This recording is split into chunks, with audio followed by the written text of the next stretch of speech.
ಅಬ್ಕಾರಿ ಭ್ರಷ್ಟಾಚಾರ, 6,000 ಕೋಟಿ ನುಂಗಿರೋ ನುಂಗಣ್ಣಗಳ ಕಾಂಗ್ರೆಸ್ ಸರ್ಕಾರದ ಭ್ರಷ್ಟಾಚಾರವನ್ನ ಬಯಲು ಮಾಡಿದಿರಿ. ಇಡೀ ಬಿಜೆಪಿಯ ನಮ್ಮೆಲ್ಲ ಶಾಸಕರು ಕೂಡ ಒಂದು ತಂಡವಾಗಿ ಈ ಒಂದು ಸ್ಕ್ಯಾಂಡಲ್ ಹಗರಣ ಜನರುಗಳ ಮುಂದೆ ತಂದಿಟ್ಟಿದ್ದೀರಿ. ಇದನ್ನ ವಿಧಾನಸಭಾ ಅಧಿವೇಶನದಲ್ಲೂ ನಾವು ರೆಡ್ ಹ್ಯಾಂಡ್ ಆಗಿ ಸಿಕ್ಕಾಕೊಂಡಿರುವಂತ 5 ದಾಖಲೆಗಳನ್ನು ಕೊಟ್ಟಿದ್ದೀರಿ, ಪೆನ್ ಡ್ರೈವ್ಗಳನ್ನು ಕೊಟ್ಟಿದ್ದೀರಿ, ಲೋಕಾಯುಕ್ತ ಕಂಪ್ಲೇಂಟ್ ಅನ್ನು ಕೊಟ್ಟಿದ್ದೀರಿ.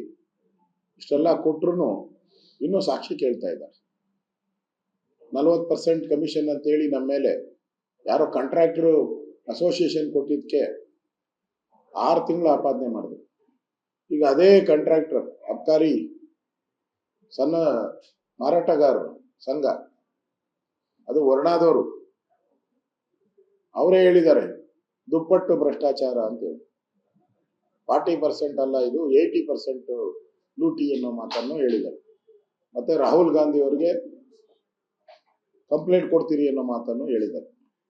ಮಾನ ಮರ್ಯಾದೆ ಉಳಿಸ್ಕೊಳ್ರಿ ಅನ್ನೋ ಸಲಹೆಯನ್ನು ಕೂಡ ಕಾಂಗ್ರೆಸ್ ಪಾರ್ಟಿಗೆ ಕೊಟ್ಟಿದ್ದಾರೆ. ಇಷ್ಟಿದ್ರೂ ಕೂಡ ಸಿದ್ದರಾಮಯ್ಯನವರು ಅವ್ರ ರಾಜೀನಾಮೆ ಪಡೆದು ರಾಜ್ಯದ ಜನತೆಗೆ ದ್ರೋಹ ಮಾಡಿದ್ದಾರೆ.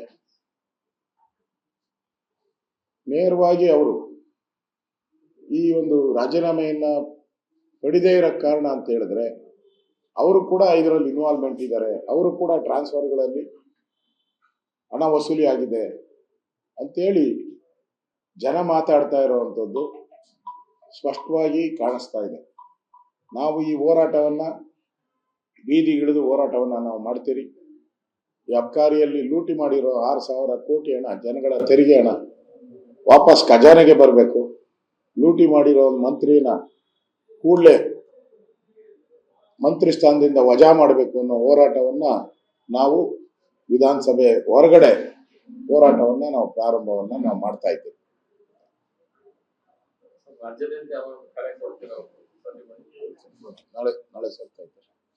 ನಾಳೆ ಸೇರ್ತಾ ಇದ್ದೀರಿ, ಅವ್ರು ತೀರ್ಮಾನ ಮಾಡಿ ಹೇಳ್ತೀವಿ. ನಾಳೆ GPA ಬೆಂಗಳೂರು ಮಹಾನಗರ ಪಾಲಿಕೆಯ ಮೀಟಿಂಗ್ ಇದೆ. ಈಗಾಗಲೇ ಹಲವಾರು ಸುತ್ತಿನ ಸಭೆಗಳಾಗಿದೆ ಕಳೆದ 1 ತಿಂಗಳಿಂದನೂ ಕೂಡ. ಈಗ ಕೇಂದ್ರದ ಬೆಂಗಳೂರಿನ ಎಲೆಕ್ಷನ್ಗೋಸ್ಕರ ಬರ್ತಾ ಇದ್ದಾರೆ ಇನ್ಚಾರ್ಜ್ ಅವರು. ಸೊ ನಾಳೆ ಮಧ್ಯಾಹ್ನದವರೆಗೂ ಕೂಡ ಎಲ್ಲ ಶಾಸಕರ ಜೊತೆ, ಸೋತಿರೋ MLAಗಳ ಜೊತೆ ಮತ್ತು ನಮ್ಮ ಜಿಲ್ಲಾ ಪದಾಧಿಕಾರಿಗಳ ಜೊತೆ ಒಂದು ಸುದೀರ್ಘವಾದಂಥ ಚರ್ಚೆ ಮಾಡಿ ಬೆಂಗಳೂರು ಗೆಲ್ಲಲೇಬೇಕು.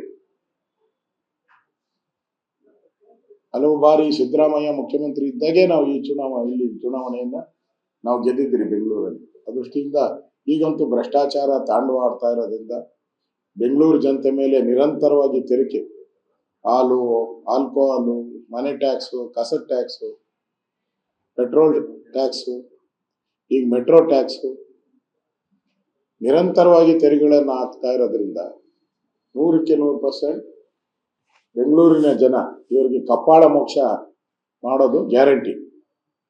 ಚುನಾವಣೆಯಲ್ಲಿ ನಾವು ದೊಡ್ಡ ಅಂತರದಲ್ಲಿ 5 ಮಹಾನಗರ ಪಾಲಿಕೆಯಲ್ಲಿ 5ಕ್ಕೆ 5 ಗೆಲ್ಲುವ ರೀತಿ ನಾವು ನಾಳೆ ಅದಕ್ಕೆ ಏನು ತಂತ್ರಗಾರಿಕೆ, ಚುನಾವಣಾ ತಂತ್ರಗಾರಿಕೆ ಮಾಡಬೇಕು. ಆ ತಂತ್ರಗಾರಿಕೆಯನ್ನು ನಾವೇ ಮಾಡೋ ರೀತಿ.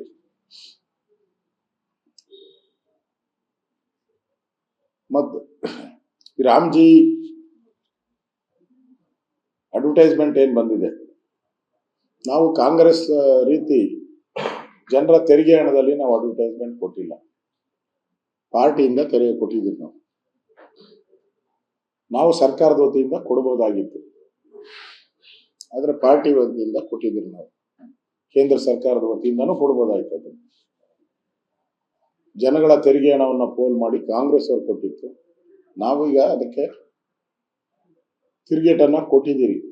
ಅದಕ್ಕೇನೋ ಕಾಮೆಂಟ್ಗಳನ್ನ ಮಾಡ್ತಾ ಇದ್ದಾರಂತೆ, ಗಾಂಧೀಜಿ ಅಹಿಂಸಾವಾದಿ ಅಂತ. ಹೌದು, ಅವ್ರು ಹೇಳ್ತಾ ಇದ್ರು ಕಾಂಗ್ರೆಸ್ ಅನ್ನ ವಿಸರ್ಜನೆ ಮಾಡಿ ಸ್ವಾತಂತ್ರ್ಯ ಬಂದ ಮೇಲೆ ಕಾಂಗ್ರೆಸ್ ಅವಶ್ಯಕತೆ ಇಲ್ಲ ಅಂದ್ರು.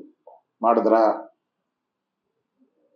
ಎಂಡ ಕೂಡಿಸ್ಬೇಡ್ರಿ ಅಂದ್ರೆ ಊರಿಗೂ ಎಂಡದ ಅಂಗಡಿ ಓಪನ್ ಮಾಡಿದ್ರ, ಅದರಲ್ಲಿ 6,000 ಕೋಟಿ ಲೂಟಿ ಹೊಡೆದಿದ್ರ ಮಾಡಿದ್ರ. ಜನಗಳಿಗೆ ಈ ಗೋ ಹತ್ಯೆಯನ್ನ ನಿಲ್ಲಿಸಬೇಕು ಅಂತೇಳಿ ಗಾಂಧೀಜಿಯವರು ಕರೆ ಕೊಟ್ಟರು. ಆದರೆ ಅದನ್ನ ನಡೆಸಿಲ್ಲ ನೀವು. ಆ ಬಿಲ್ಲನ್ನೇ ವ್ಯತ್ಯಾಸ ಮಾಡಕ್ಕೆ ಹೊರಟಿದ್ದೀರಾ ನೀವು.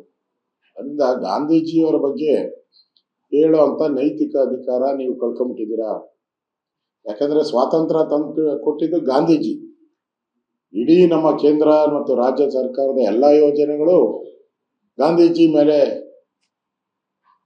ನಡಿಬೇಕಾಯ್ತು.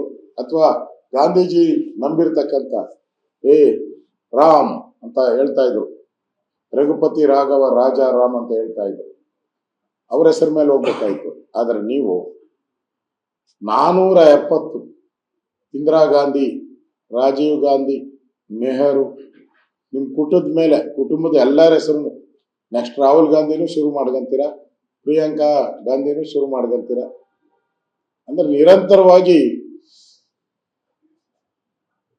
ಸರ್ಕಾರದ ಯೋಜನೆಗಳಿಗೆ ಗಾಂಧಿಗಿಂತ ಜಾಸ್ತಿ ನಿಮ್ಮ ಮನೆ ತಂದೆ ಹೆಸರಿದೆ. ಏನ್ ಕಾರಣ?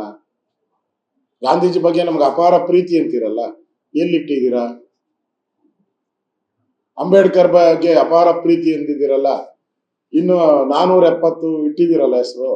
ಆ 470 ಗಾಂಧೀಜಿ ಹೆಸರು ಯಾಕೆ ಇಲ್ಲ? ಅಂಬೇಡ್ಕರ್ ಅವರ ಹೆಸರು ಯಾಕೆ ಇರಲಿಲ್ಲ? ನಿಮ್ಮ ಮನೆ ತಂದೆ ಹೆಸರು ಯಾಕೆ ಇಟ್ಕೊಂಡ್ರಿ? ಅದರಿಂದ ನೀವು ನಕಲಿ ಗಾಂಧಿಗಳು ನೀವೆಲ್ಲ. ನಿಮಗೂ ಗಾಂಧೀಜಿ ಕುಟುಂಬಕ್ಕೂ ಸಂಬಂಧನೇ ಇಲ್ಲ. ಆದ್ರೆ ಗಾಂಧೀಜಿ ಹೆಸರನ್ನ ತೆಗೆದುಕೊಂಡು ಗಾಂಧೀಜಿ ಹೆಸರಿಗೆ ಅಪವಿತ್ರ ಮಾಡ್ತಾ ಇದ್ರೆ. ಯಾಕಂದ್ರೆ ಗಾಂಧಿ ಹೆಸರು ಇಟ್ಕೊಂಡು ಬೋಫಾಕ್ಸ್ ಹಗರಣ ಮಾಡಿದ್ರಿ.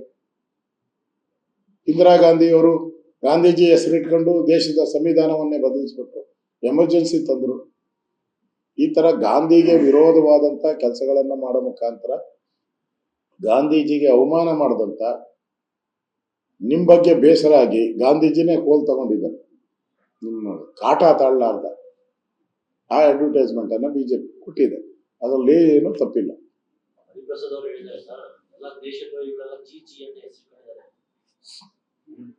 ಯಾರು ದೇಶದ್ರೋಹಿ ಅಂತ ವಿಧಾನಸೌಧದಲ್ಲಿ ಪಾಕಿಸ್ತಾನ ಜಿಂದಾಬಾದ್ ಅಂದಾಗ ಇಡೀ ಪ್ರಪಂಚಕ್ಕೆ ಗೊತ್ತಾಯ್ತು.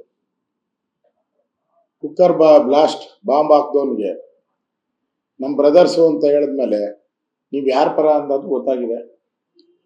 ಪಾಕಿಸ್ತಾನದಲ್ಲಿ ಇಂಡಿಯಾದ ಒಬ್ಬ ಹೀರೋ ಯಾರಾದ್ರೂ ಇದ್ದಾರೆ ಅಂದ್ರೆ ಅದು ರಾಹುಲ್ ಗಾಂಧಿ. ನರೇಂದ್ರ ಮೋದಿ ಇದ್ದಾರ? ನರೇಂದ್ರ ಮೋದಿನ ಕಂಡ್ರೆ ಕೆಂಡ ಕಾರ್ತಾರೆ, ರಾಹುಲ್ ಗಾಂಧಿನ ಕಂಡ್ರೆ ಅಪ್ಕೊಂತಾರೆ ಅವರು.